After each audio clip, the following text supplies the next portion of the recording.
Connaissez-vous votre business plan pour les 12 ou 24 prochains mois?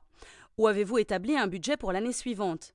La bonne nouvelle est que vous n'avez pas à vous soucier de votre business plan, d'un budget ou d'une prévision pour obtenir une bonne estimation des ventes et des coûts que vous aurez à l'avenir.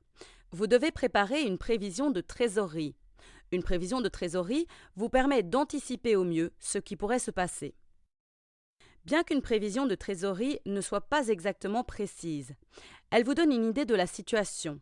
Pour démarrer, vous devrez répondre à quelques questions. 1. Combien de ventes pensez-vous réaliser et à quel prix?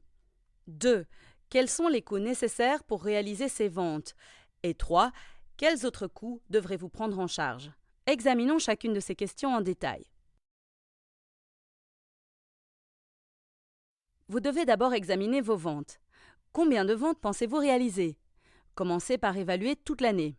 Vos recettes mensuelles sont-elles similaires? Existe-t-il des facteurs liés au climat ou à des événements particuliers tels que des vacances qui influencent vos ventes? La fin des trimestres peut être importante selon le secteur d'activité dans lequel vous vous trouvez.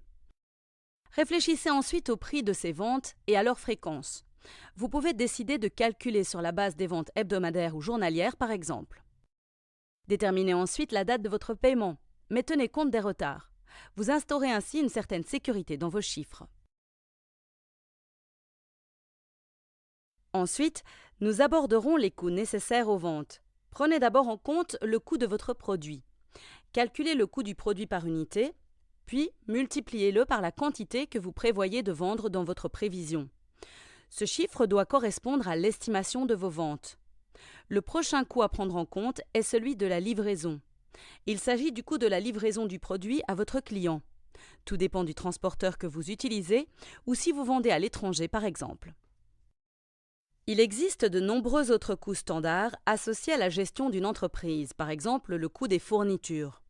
Certains coûts surviendront à intervalles réguliers et d'autres peuvent être ponctuels ou variés. Par exemple, l'assurance peut être payée 1 an à l'avance, tandis que le loyer peut être payé trimestriellement. Il est également probable que vous engagiez des frais avant même de réaliser la moindre vente. Les taxes seront collectées régulièrement.